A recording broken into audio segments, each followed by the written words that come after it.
Atlantic City, often known by its initials AC, is a coastal resort city in Atlantic County, New Jersey, United States, known for its casinos, boardwalk, and beaches. In 2020, the city had a population of 37,743. It was incorporated on May 1, 1854, from portions of Egg Harbor Township and Galloway Township.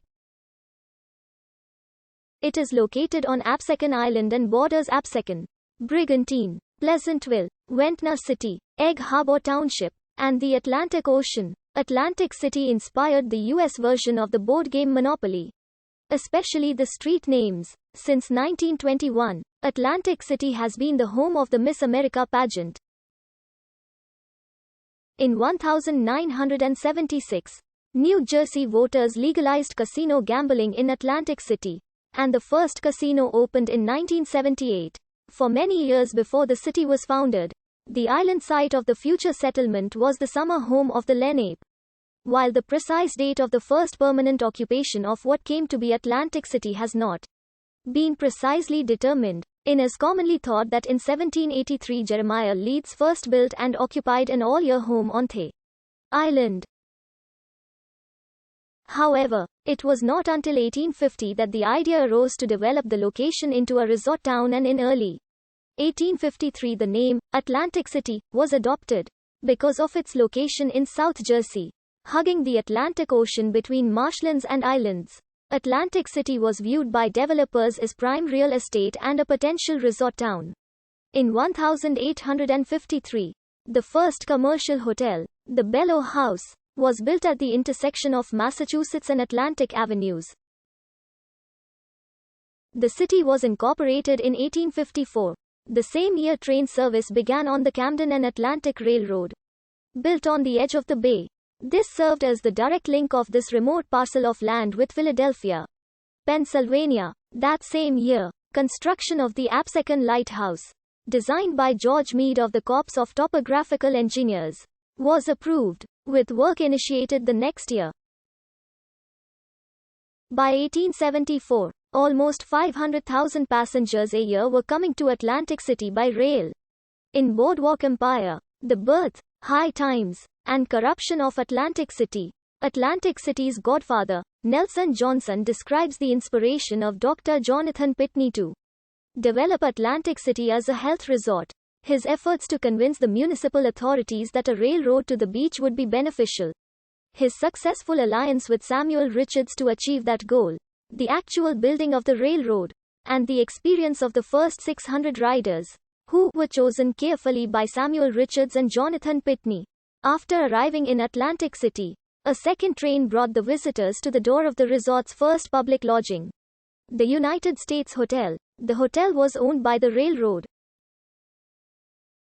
It was a sprawling, 4-story structure built to house 2,000 guests. It opened while it was still under construction, with only one wing standing, and even that wasn't completed. By year's end, when it was fully constructed, the United States Hotel was not only the first hotel in Atlantic City but also the largest in the nation. Its rooms totaled more than 600, and its grounds covered some 14 acres. The first boardwalk was built in 1870 along a portion of the beach in an effort to help hotel owners keep sand out of their lobbies. Businesses were restricted and the boardwalk was removed each year at the end of the peak season. Because of its effectiveness and popularity, the boardwalk was expanded in length and width, and modified several times in subsequent years. The historic length of the boardwalk, before the destructive 1944 Great Atlantic Hurricane, was about 7 miles, and it extended from Atlantic City to Longport, through Ventnor and Margate. The first road connecting the city to the mainland at Pleasantville was completed in 1870 and charged a 30-cent toll. Albany Avenue was the first road to the mainland available without a toll. By 1878, because of the growing popularity of the city, one railroad line could no longer keep up with demand.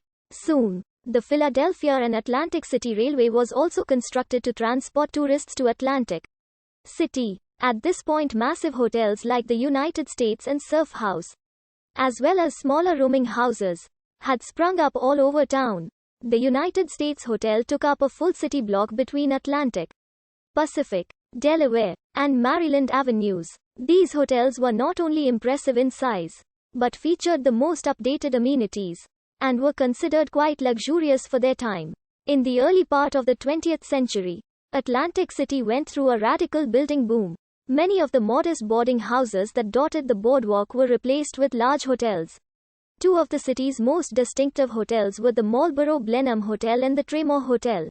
In 1903, Hosea White III bought a parcel of land near Ohio Avenue and the boardwalk and built the Queen Anne-style Marlboro House. The hotel was a success and, in 1905-06, he chose to expand the hotel and bought Unearthed